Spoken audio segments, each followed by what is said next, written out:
চাঁদাবাজ আমি এটা শুনতে চাই না।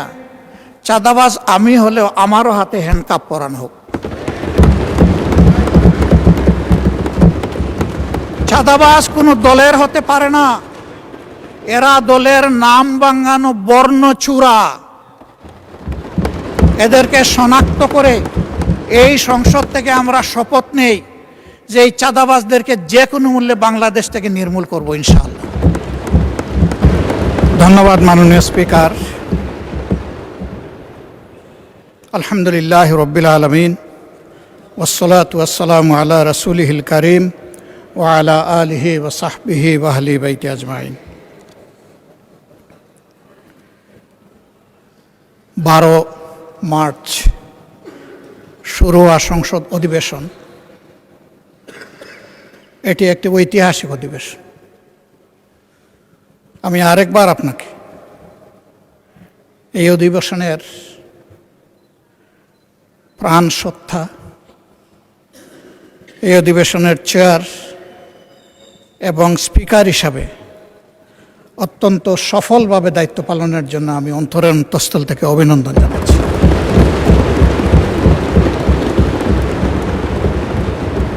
মাননীয় স্পিকার, আজকের এই গ্যালারিটা হচ্ছে বাংলাদেশ।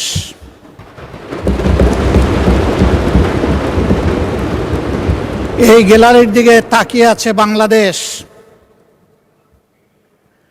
এই গ্যালারির দিকে শুধু বাংলাদেশে অবস্থানরত বাংলাদেশিরা নয়, সারা বিশ্বে ছড়িয়ে ছিটকে থাকা যত বাংলাদেশি আছে তারা সবাই আজ তাকিয়ে আছে। তারা এটাকে তাদের একটা প্রত্যাশার ঠিকানা হিসাবে দেখতে চায়। দীর্ঘ সময় ধরে চলমান এই অধিবেশন নিশ্চয়ই আমরা সবাই বিপুল প্রত্যাশা নিয়ে এবং দায়িত্ববোধ নিয়ে এখানে আমরা অংশগ্রহণ করেছি। আমি, সরকারি দল, বিরোধী দল এই দীর্ঘ সময় ধৈর্য ধরে আগ্রহ ভরে অধিবেশনকে সফল করার জন্য আমি অভিনন্দন জানাই এবং সেই সাথে অত্যন্ত খোলামেলাভাবে সবাই সবার মত ব্যক্ত করার ন্যূনতম সুযোগ পেয়েছেন, এই জন্য আমি আল্লাহ তাআলার শুকরিয়া আদায় করি। মাননীয় স্পিকার,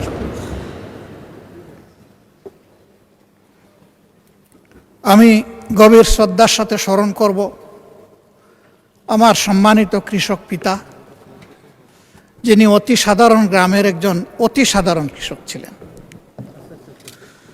আমি সোনার চামচ এবং রূপার কাঠি হাতে নিয়ে জন্ম নেইনি। আমি এমন একটি জায়গায় জন্মগ্রহণ করেছিলাম যেখানে আমি অভুক্ত মানুষের সংগ্রাম দেখেছি। আমি দেখেছি 2টা মাস আসলে মানুষের মধ্যে দারুণ হাহাকার, একটা চৈত্র মাস আর একটা কার্তিক মাস।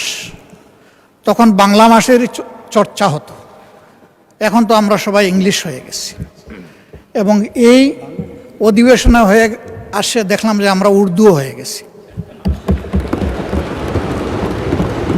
অধিবেশনের সুবাদে বিশেষ করে সরকারি দলের বন্ধুদের কাছ থেকে বুঝে না বুঝে উর্দু শুনে কিছুটা হলেও শেখার চেষ্টা করেছি।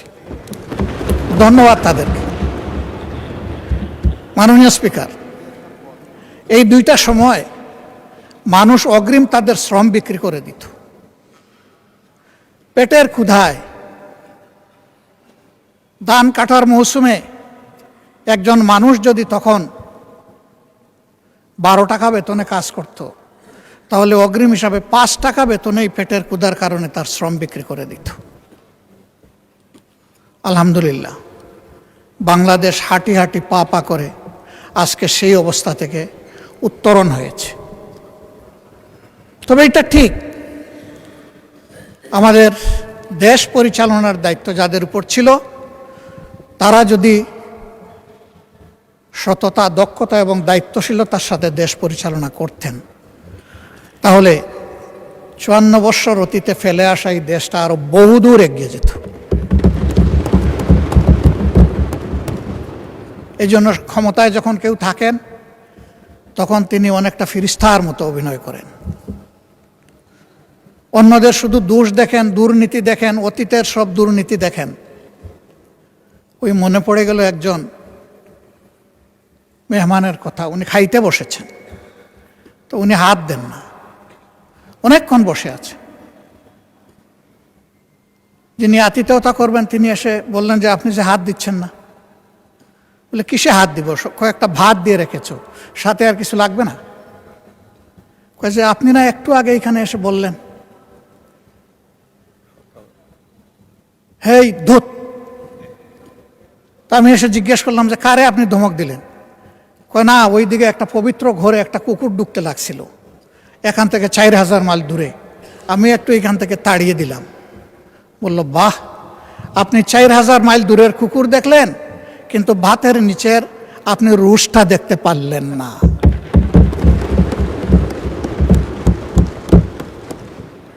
ক্ষেত্র বিশেষে আমাদের অবস্থান এমন হয়েছে, আমরা অনেক দূর দেখি, কিন্তু আমার গায়ে বগলে আমার যে দুর্বলতা বা গন্ধ সেটা আমরা দেখি না বা বোঝার চেষ্টা করি না।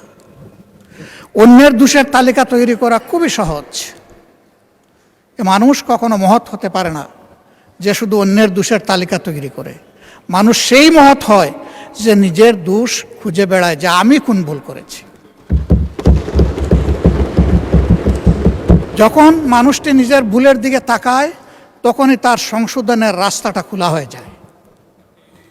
আর অন্যের ভুল যখন খুঁজতে থাকে তখন তার কিন্তু আর ওই ভুল থেকে, নিজের ভুল থেকে ফিরে আসার রাস্তা বন্ধ হয়ে যায়।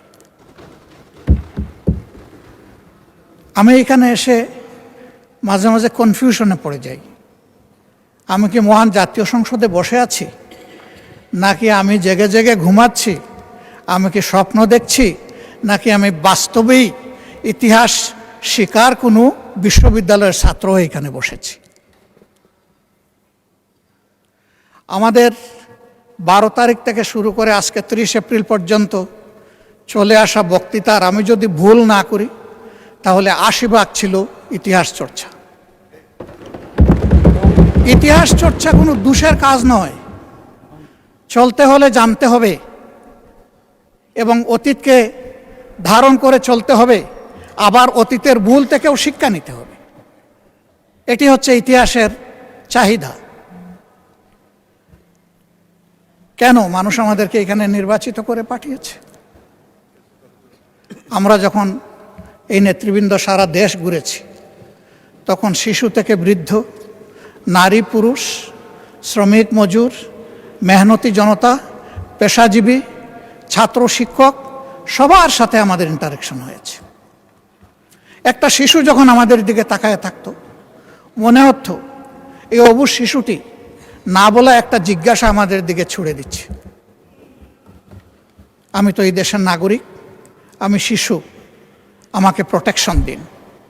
আমি ঘর থেকে নিরাপদে বের হতে চাই, আবার আমি স্কুল থেকে নিরাপদে ঘরে ফিরতে চাই। আমি কি সেই প্রোটেকশন পাব?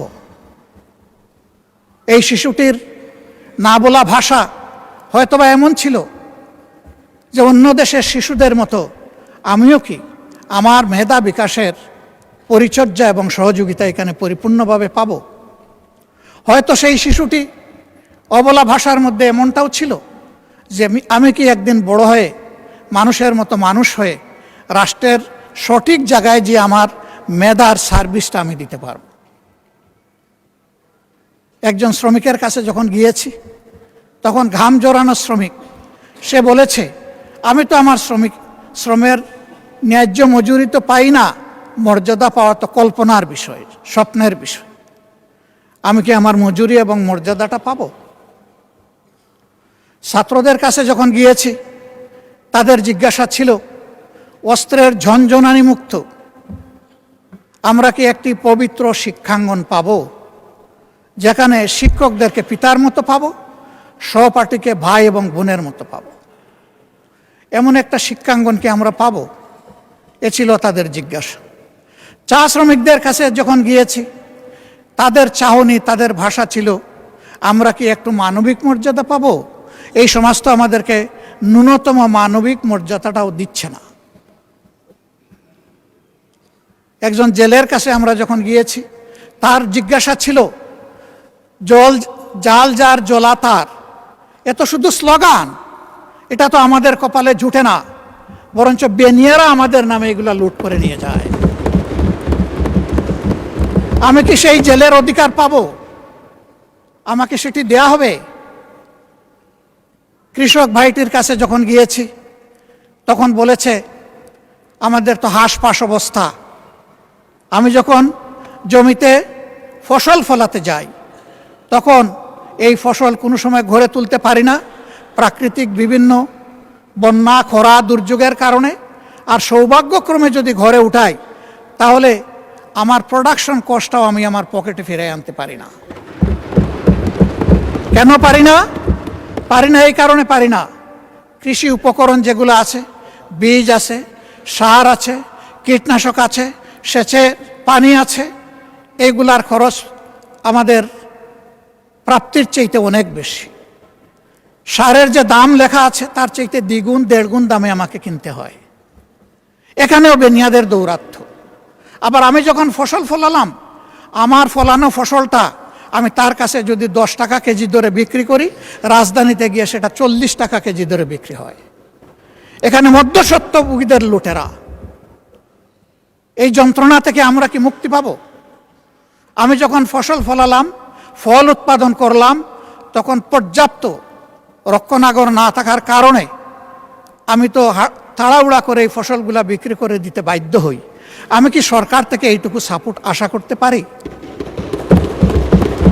তিস্তা পারে যখন গিয়েছি, সে এলাকার 2 কোটি 2.5 কোটি মানুষের মধ্যে যাদের সাথে দেখা হয়েছে, আমরা এখানে যারা বসে আছি, মাশাল্লাহ, আমাদের চেহারা, গালগুল সবই সুন্দর, নুরানি, কিন্তু ওই জায়গার মানুষগুলোর দিকে তাকানো যায় না। তাদের হাড়ের ভিতরে চামড়া ঢুকে গেছে। জীবনের ঘানি টানতে টানতে তারা হয়রান হয়ে গিয়েছে। পুরো নদীটা একটা মরুভূমিতে পরিণত হয়েছে। ভরাট হয়ে যাওয়ার কারণে পাশের প্রতিবেশী দেশ থেকে যখন বন্যা তেড়ে আসে, তখন নদীর ধারণ ক্ষমতা একেবারেই নির্জীব হয়ে যাওয়ার কারণে 2 কূল ভাসিয়ে আবার তাদেরকে পানিতে ডুবাইয়ে মারে। শীত মৌসুমে যখন সে ফসল ফলাবে, তখন তার চাহিদার পানি নাই। বর্ষায় যখন সে একটু আত্মরক্ষা করবে, তখন পানির তুলে ভেসে যায়। প্রতি বৎসর শত নয় হাজার হাজার ঘরবাড়ি বিলীন হয়ে যায় নদী তটে। এভাবেই তাদের জীবন চলছে। আমি ধন্যবাদ জানাই আসাদুল হাবিব দুলু সাহেবকে, সম্মানিত সংসদ সদস্য তিনি এবং মন্ত্রী। তিনি একটি আন্দোলন গড়ে তুলেছিলেন, জাগো বাহে।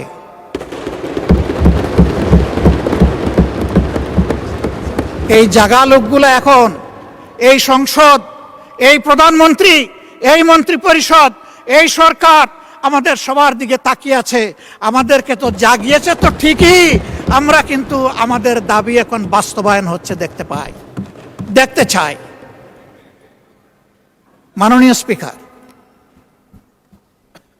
তিস্তা মহাপরিকল্পনা বাস্তবায়নের গল্প শুনতে শুনতে মানুষগুলা ক্লান্ত। এখন আর গল্প শুনতে চায় না, এখন তারা পদক্ষেপ দেখতে চায়। আমরা নির্বাচনের সময় কথা দিয়েছিলাম, কে সরকারে আসবে না আসবে আল্লাহ তাআলা নির্ধারণ করবেন। আমরা যদি সে সুযোগ পাই, আমাদের প্রথম পদক্ষেপ হবে তিস্তা নদীতে প্রথম কুদালটা কূপ মেরে। আমরা এখান থেকে শুরু করব। সারা বাংলাদেশ কম বেশি ঘোরার সুযোগ হয়েছে। রিয়েলি তিস্তা পারের মানুষগুলার মতো এত দুর্ভাগ্যপীড়িত মানুষ আমি বাংলাদেশের কোথাও আর দেখি না। অবশ্যই আমাকে তাদের কথা বলতে হবে। আমার কথা এখানে তিস্তা মহাপরিকল্পনা বাস্তবায়ন অতি সত্বর, বিশ্বাসযোগ্য, দৃশ্যমান ভূমিকা নেওয়া হচ্ছে, আমরা দেখতে চাই। কারো চোখ রাঙ্গানিকে আমরা পরোয়া করব না। 20 কোটি মানুষের আলহামদুলিল্লাহ আল্লাহ তাআলা 40 কোটি হাত দিয়েছে। প্রত্যেকটি হাত সরকারের পাশে দাঁড়াবে, সরকার যদি সাহস করে এই পদক্ষেপ নেয়। আমি দাঁড়াবো, সবার আগে আমি দাঁড়াবো ইনশাআল্লাহ। মাননীয় স্পিকার, আমাকে একটা আসনের লোকেরা নির্বাচিত করে এখানে পাঠিয়েছে। মাঝে মাঝে আমি হাঁটি ঘুরি দেখি আর মনে মনে ভাবি, এটা কি রাজধানীর ছিটমহল? ছোট্ট একটি এলাকা, মাত্র 2টি খাল, ময়লার ভাগাড়, অবৈধ দখলদারিত্ব, রাস্তাগুলা সরু, আবার সেই রাস্তার মাঝখানে লাইট পোস্ট। হ্যাঁ, অবশ্যই আমি বলবো 2 মাস 2.5 মাসের সরকারের জন্য সব কিছু একেবারে চকের পলকে সমাধান করা সম্ভব নয়। শুরু হোক। আমাকে লোকেরা বলে সংসদে আমাদের কথা বলবেন, আমি বলি যে বলবো ইনশাআল্লাহ। আমি সেই কথাগুলো এখন বলতে চাই। আবার আমি ফিরে আসবো আমাদের দায়িত্ব কর্তব্যে। কিন্তু আজকে আমি এখানে দাঁড়িয়ে কথা বলার সুযোগ পাচ্ছি ওই এলাকার মানুষগুলো তাদের ভালোবাসা, সমর্থন আর ভোট দিয়ে আমাকে এখানে পাঠিয়েছে বলে আমি এই জন্য তাদের প্রতি গভীর কৃতজ্ঞতা জানাই। একেবারেই 47কে আমি সম্মান করি, কারণ ওই সীমারেখাটাই বর্তমানে বাংলাদেশের সীমারেখা। বরঞ্চ কিছু কিছু ক্ষেত্রে আমরা আমাদের নদী রক্ষা করতে পারিনি বলে আমাদের কিছু জমি চলে গেছে প্রতিবেশী দেশের পেটের ভিতরে। আমরা বাড়াতে পারি, ওই যা ছিল তাই। ওই 1 খণ্ড জমি আমরা পেয়েছিলাম, এই জন্য 70 সালের নির্বাচন হয়েছিল। 94 ভাগ ভোট যেগুলা কাস্ট হয়েছিল তার মধ্যে 94 ভাগ পেয়েছিল আওয়ামী লীগ। তারা আসলে এত ভোট পেয়ে তারা আসলে নিজেদেরকে ধরে রাখতে পারে নাই।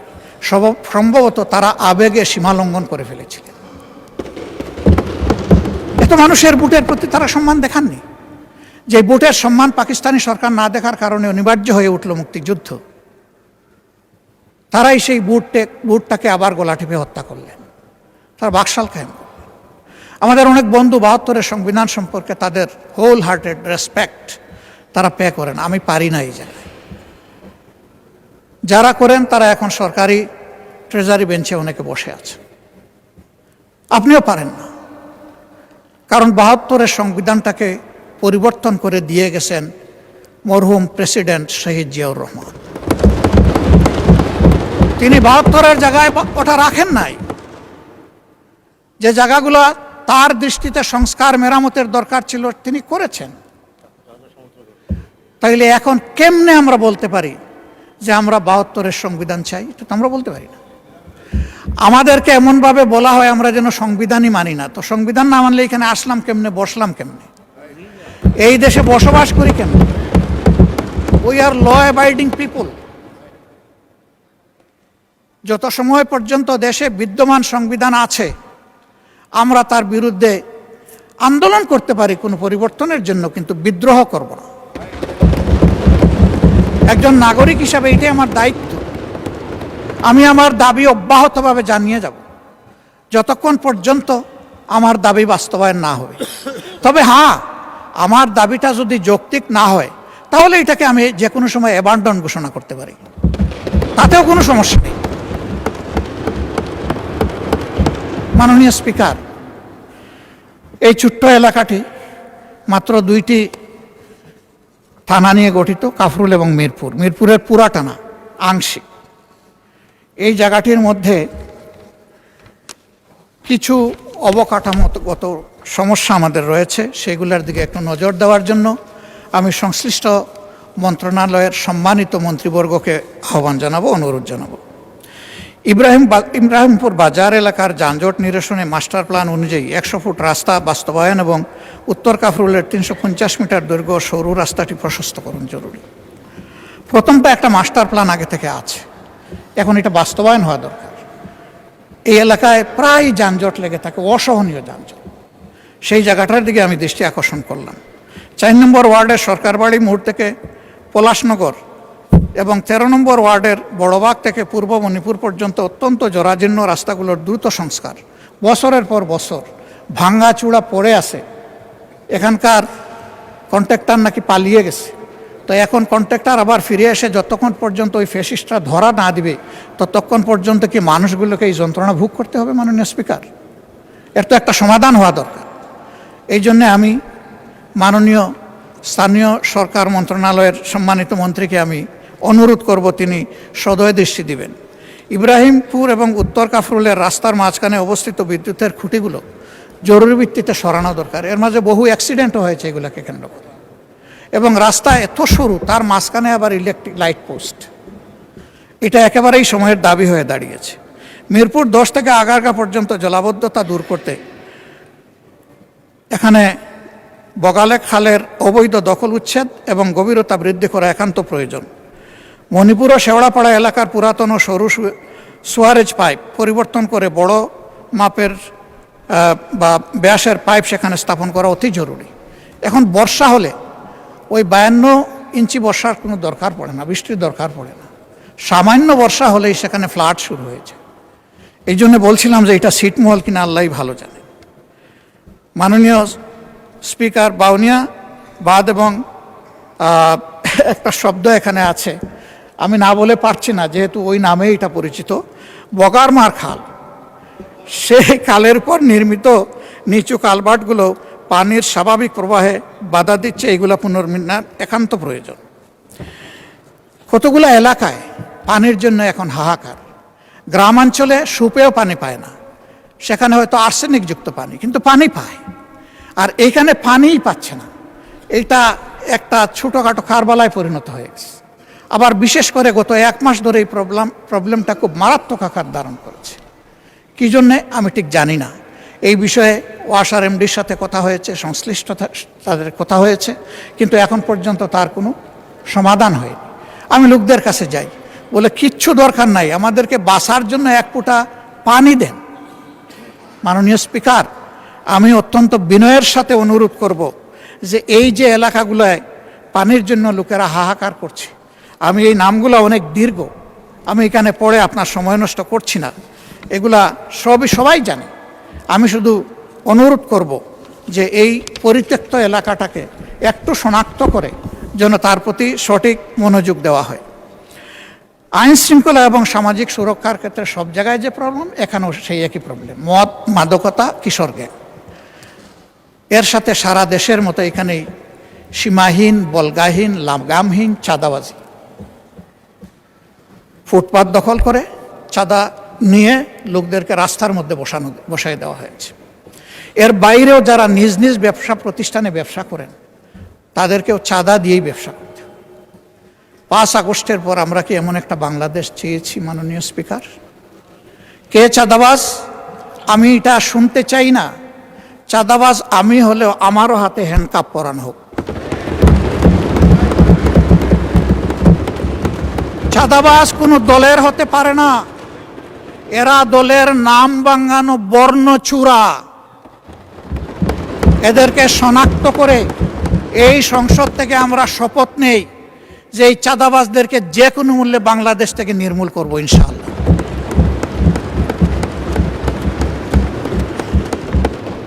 দখলবাজি নিয়ে বিভিন্ন জায়গায় ইনফাইটে কতগুলা মূল্যবান জীবন ঝরে গেছে। আমি তাদের জন্য দুঃখ প্রকাশ করছি। কেন? তারা তো এদেশেরই সন্তান, এইভাবেই মরতে হবে কেন? হালাল রুজির পথ 99% মানুষের জন্য থাকলে এই 1% মানুষের হাতে কেন 99% মানুষ জিম্মি হবে? এদের যন্ত্রণা থেকে দেশটাকে মুক্ত করতে হবে। মাননীয় স্পিকার, আইন শৃঙ্খলা পরিস্থিতির অবনতি উন্নতি আমি এগুলো বুঝি না। যে সরকার আসে আইসেই বলে যে আগের চেয়ে এখন অবস্থা ভালো। এই আগটা কি সেটাও বুঝি না। আমি এই আগ পাস কিছুই শোনার পক্ষপাতী নই। আমি শোনার পক্ষে আমাদের বর্তমানটা কি। এই বর্তমানে আমরা একটা নিরাপদ বাংলাদেশে বসবাস করতে চাই।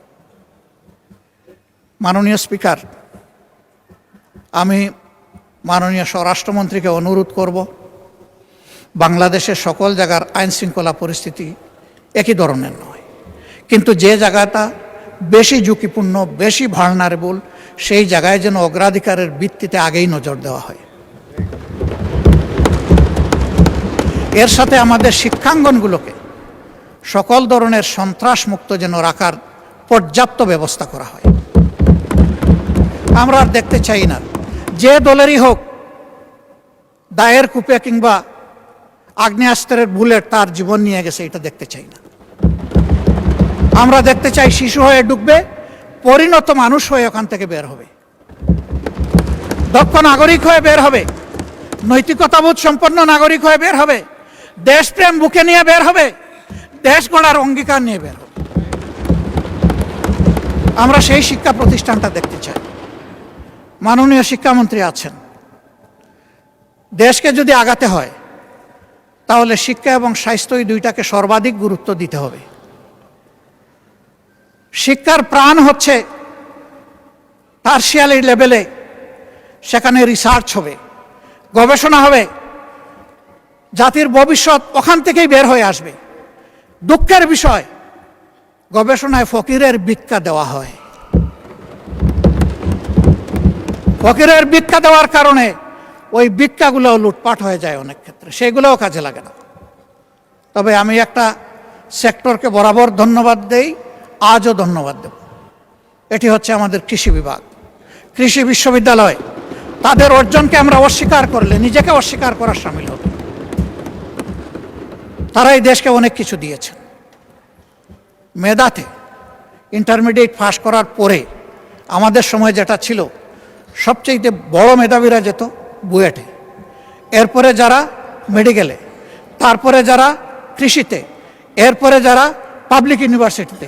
অবশ্যই তার ব্যতিক্রমও ছিল, অনেক প্রখর মেধাবীও হয়তো প্রায় পাবলিক ইউনিভার্সিটিকে ফার্স্ট চয়েস হিসাবে গ্রহণ করে নিয়েছে, কিন্তু ইন জেনারেল ট্রেন্ডটা এমন ছিল। সেই জায়গা থেকে তৃতীয় অবস্থানের লোকেরা যদি দেশকে এত কিছু দিতে পারলেন, প্রথম এবং দ্বিতীয় অবস্থান কি দিল সেটা এখন পর্যালোচনার দাবি রাখে। এবং এইখানে রাষ্ট্রের দায়িত্ব কতটুকু, দায় কতটুকু, সেটাও পর্যালোচনা করতে। তাদের হাতে যদি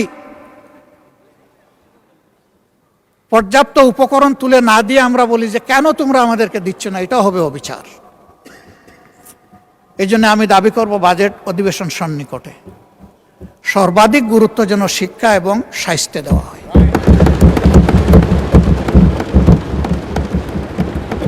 যদি একটা সুস্থ সবল জাতি গঠন করতে হয়, অবশ্যই একটি সুস্থ স্বাস্থ্য ব্যবস্থা আমাদেরকে গড়ে তুলতে হবে।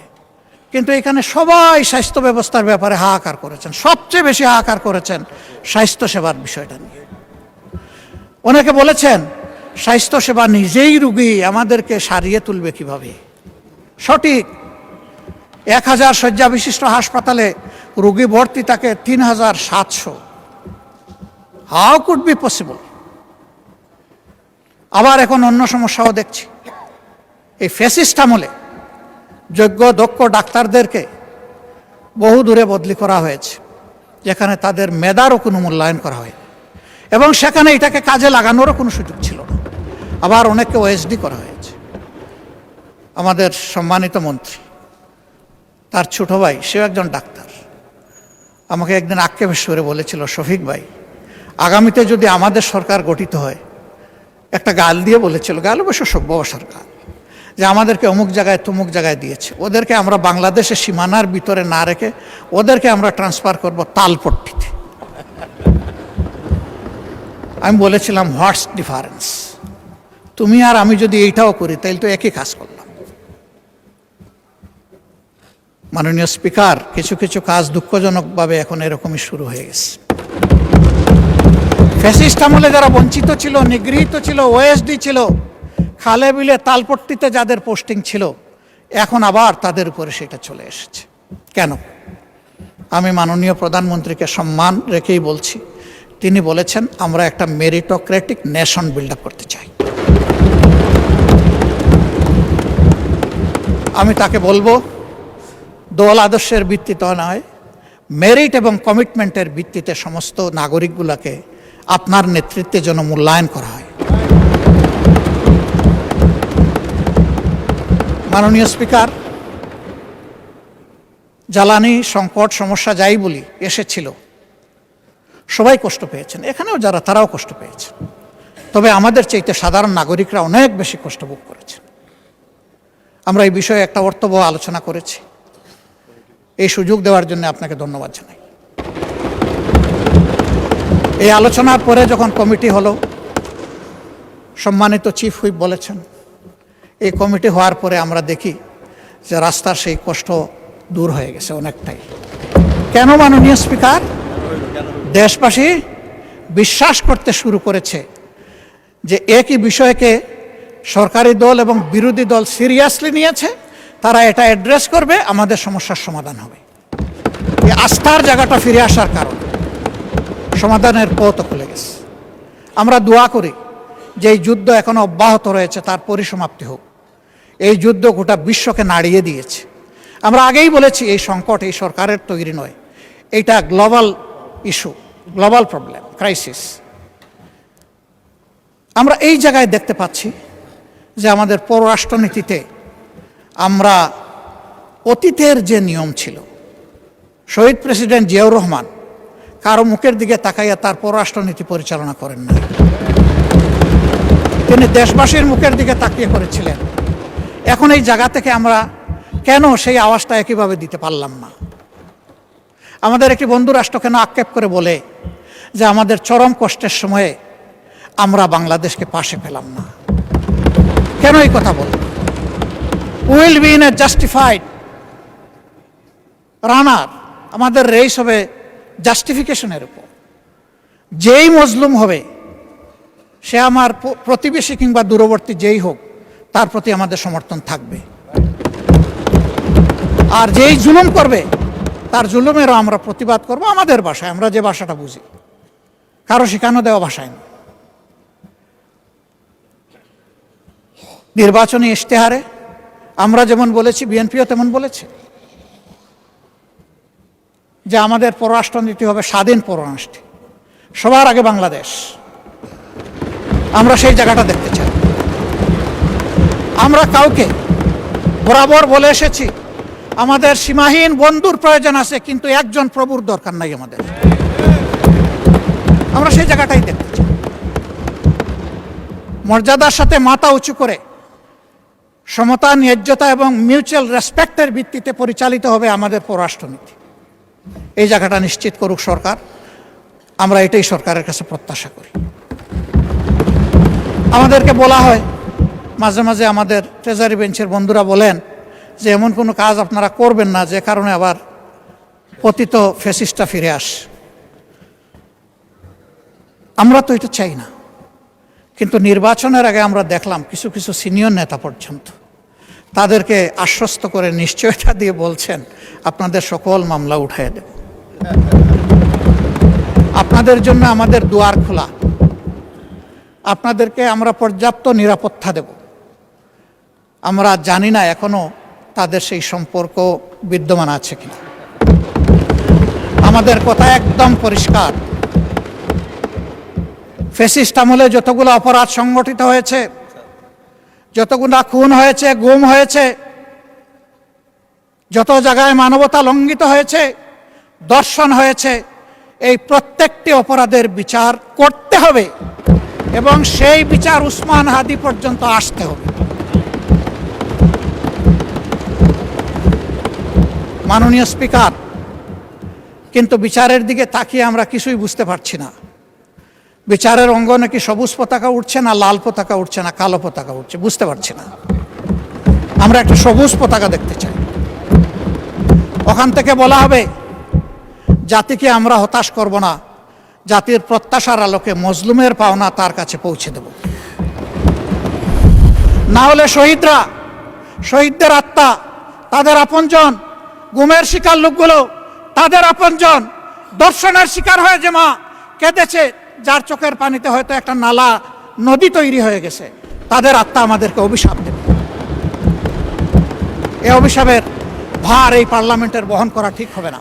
মাননীয় বিরোধী দলের নেতা, আর কতক্ষণ সময় লাগবে? আপনি যতক্ষণ দিবেন। না, আপনার কতক্ষণ লাগবে? আপনি সারা রাত দিলে আমি রাজি আছি, 2.5 ঘন্টা দিলে রাজি আছি, 4 ঘন্টা দিলেও রাজি আছি। এটা আমার পাওনা। আপনি আপনি একটা- বলবেন সবাই পাইছে আধা ঘন্টা 20 মিনিট, আপনি একটা যৌক্তিক সময় নিন। আমি একটা যুক্তি দিয়ে যুক্তিক সময় নিচ্ছি। যখন কার্য উপদেষ্টা কমিটির বৈঠকে 42 ঘন্টা সময় নির্ধারণ করা হয়েছিল এটার জন্য, তখন আমি বলেছিলাম যে এটা 50 ঘন্টা করেন। এইটা নিয়ে আমাকে 2 বার খুঁটা দিয়েছেন আমার সম্মানিত একজন সংসদ সদস্য এবং তার সূত্র ধরে আরো কয়েকজন। খুঁটাটাই যখন খাইলাম মাননীয় স্পিকার, তখন পুরা সময়টা কি আমার পাওনা নয়? কথা চান, সেই দিক থেকে আপনি বিবেচনা করেছেন, আপনাকে ধন্যবাদ মাননীয় স্পিকার। তা আমি এত চাইবো না, 4 ঘন্টাও চাইবো না, কমপক্ষে 2.5 ঘন্টাও চাইবো না, আমি শেষ করে দিচ্ছি। আমি সেই দিকে আগাচ্ছি। আমার বক্তব্যে যদি কোনো ধৈর্যচ্যুতি ঘটে আমি মাপ চেয়ে নিচ্ছি। মাননীয় স্পিকার, এই বাংলাদেশটাকে আমরা সবাই বলি যে আসেন ঐক্যবদ্ধভাবে এগিয়েছে। তো ঐক্যবদ্ধভাবে এগিয়ে যেতে হলে আসলে মানসিকতায় আমাদের সবার পরিবর্তন আনতে হবে। পরিবর্তন বক্তব্যে নয়, পরিবর্তন আনতে হবে মানসিকতায়। সেটা কি? সেটা আর কিছু নয়, let us agree to disagree. আমার অপিনিয়ন আমি দেব, আপনার অপিনিয়ন আপনি দেবেন, আমারটা আপনি শ্রদ্ধা ভরে শুনবেন, আপনারটা আমি শ্রদ্ধা ভরে শুনব। এরপরে যা যৌক্তিক তা নিয়ে আমরা সামনে এগিয়ে যাব। আমরা যদি এতই ক্ষিপ্তা বিরোধী দল হতাম, তাহলে মাননীয় প্রধানমন্ত্রীর এই প্রস্তাবে আমরা সাড়া দিতাম না। আমরা তো বিরোধী দলকে ভালোবাসি না, আমরা তো এখানে বিরোধী দলকে প্রতিনিধিত্ব করতে আসি নাই। আমরা এখানে এসেছি 20 কোটি মানুষের জন্য কথা বলতে। আমরা প্রথম দিনই বলেছি সকল ভালো কাজের সহযোগিতা, আর যখনই ভুল দেখব তখনই আমরা কিন্তু প্রতিবাদ করব, আমরা চুপ করে বসে থাকব না। মাঝে মাঝে এখান থেকে আমাদেরকে বলা হয় এইভাবে চলবেন, ওইভাবে চলবেন, না চললে এই হবে। আসলে কি হবে সেটা দেখতে দেখতেই তো বাংলাদেশিরা আজকে এই জায়গায় এসে দাঁড়িয়েছে। এটা মজলুমের মিলন মেলা, আমরা সবাই দেখে দেখে এখানে এসেছি। আর কপালে যদি ওই দেখা থাকে আরেকবার দেখবো, অসুবিধা কি?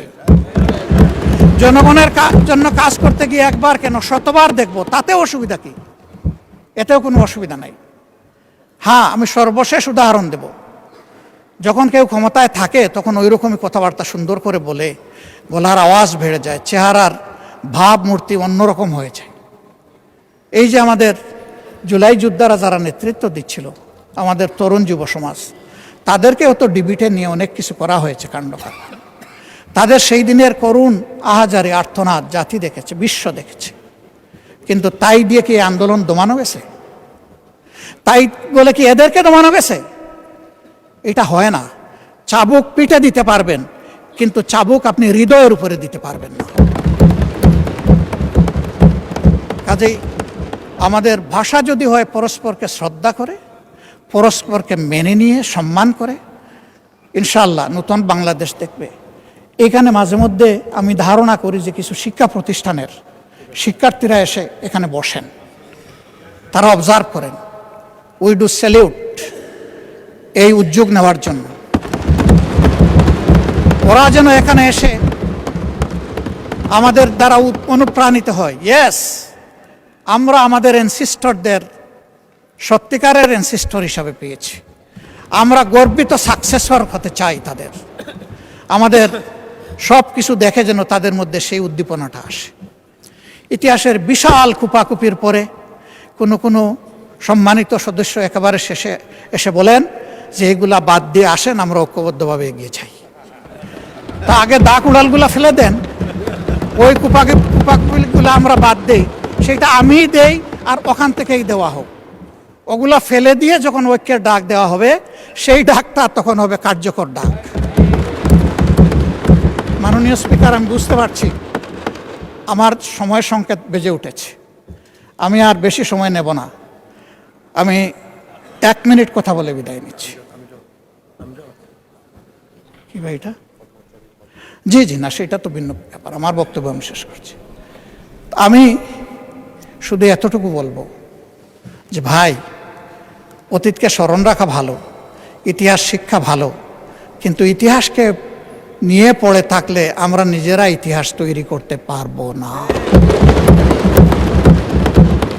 ইতিহাসকে ইতিহাসের জায়গায় রেখে আসুন আমরা এগিয়ে যাই। আমার কথায় কেউ যদি কষ্ট পেয়ে থাকেন ক্ষমা চাই। ভালো যদি কিছু বলে থাকি, আল্লাহ আগে আমাকে আমল করার তৌফিক দিন এবং আমাদের সবাইকে এটা মানার তৌফিক দান। আমি একটা কৈফিয়ত না দিয়ে পারছি না। মাননীয় প্রধানমন্ত্রীর পরিবারকে জড়িয়ে যারা অশ্লীল আচরণ করেছে, উনি এখনো বিচার চান নাই, আমি তার পক্ষে তাদের বিচার চাই।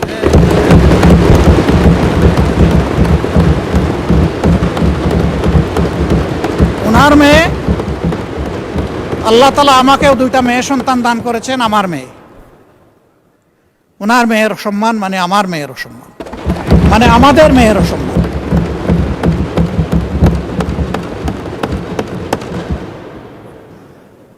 এই ইতর প্রাণীগুলা কারা, তাদেরকে নির্মোহভাবে খুঁজে বের করা হোক। প্রিকনসেপ্ট কোনো আইডিয়া থেকে নয়, ব্লেম গেমের জায়গা থেকে নয়, ভেরি ট্রান্সপারেন্টলি এটা বের করে আনা হোক। আমার নিজের দুঃখের কথা নাই বললাম, একটা মানুষ বয়স হওয়া পর্যন্ত সব সময় গায়ে কাপড় রাখার চেষ্টা করেছি। মা বাপ যেটুকু পেরেছেন, আমি এখন যেটুকু পারি সামর্থ্যের আলোকে। কিন্তু আমার যে কতবার কাপড় চোপড় খুলে ফেলে, নিজেরটা আমি কারে বলব? মাননীয় স্পিকার, কি শিখাচ্ছি, কাদেরকে প্রশ্রয় দিচ্ছি? মনে রাখবেন, আমাদের কেউ যদি এদেরকে প্রশ্রয় দেয়, একদিন এরা আমাদেরও কাপড় নিয়ে টান দেবে। এই নোংরা ধারা বন্ধ হওয়া উচিত। এর অস্ত্র সরকারের হাতে, আমরা সরকারকে পূর্ণ সহযোগিতা করব। সকল টেকনোলজি কাজে লাগিয়ে প্রথমত বলবো যে এই নোংরামি বন্ধ করার পথ বাহির করুন, গোটা ফিল্টার করে আউট করুন। তারপরে বলবো ইনসিডেন্টালি ওর অ্যাক্সিডেন্টালি কিছু হয়ে গেলে সেইটার কঠোর ব্যবস্থা নেই। আমি সংসদ সদস্যরা 2 জন দাঁড়িয়ে তাদের নিরাপত্তা চেয়েছেন, আমি খুশি হতাম তারা যদি বলতেন আমরা আমাদের নিরাপত্তা চাই না, আমরা 20 কোটি মানুষের নিরাপত্তা চাই। আমি বলবো আমরা 20 কোটি মানুষের নিরাপত্তা চাই। আমি ধন্যবাদ জানাচ্ছি বিশেষভাবে এই অধিবেশনকে সফল করতে যারা প্রচুর খাটুনি করেছেন, কষ্ট করেছেন। সমস্ত কর্মচারী কর্মকর্তাবৃন্দ, মিডিয়ার লোকেরা যারা শৃঙ্খলার দায়িত্বে ছিলেন, তারা সবাইকে আমি ধন্যবাদ জানাচ্ছি বিরোধী দলের পক্ষ থেকে বা সারা অধিবেশনের পক্ষ। অতীতের রেওয়াজ এইটাকে সামনে রেখে, এইটা তাদের পারিশ্রমিক নয়, তাদের প্রতি সম্মান এবং ভালোবাসার নিদর্শন স্বরূপ আমি অনুরোধ করব মাননীয় স্পিকার, আপনি তাদের এক মাসের পরিমাণ বেতনের একটা ইনসেন্টিভ তাদের হাতে এই অধিবেশন শেষ হওয়ার সাথে সাথে সেই সিদ্ধান্তটি আপনাকে নেওয়ার জন্যে আমি আমার সমস্ত কর্মকর্তা কর্মচারী ভাই বোনদের পক্ষ থেকে আমি আপনাকে অনুরোধ জানাচ্ছি। তবে এই দিয়ে তাদের অবদানের সম্পূর্ণ কৃতজ্ঞতা আদায় করা সম্ভব নয়। আমি বিশ্বাস করি আমরা যেমন দেশের জন্য কাজ করেছি, এই কয়টা দিন তারা সীমাহীন পরিশ্রম করেছেন দেশের জন্য, ইনশাআল্লাহ তারা সম্মানিত হবেন। মাননীয় স্পিকার, আপনাকে ধন্যবাদ। আসসালামু আলাইকুম ওয়া রাহমাতুল্লাহ।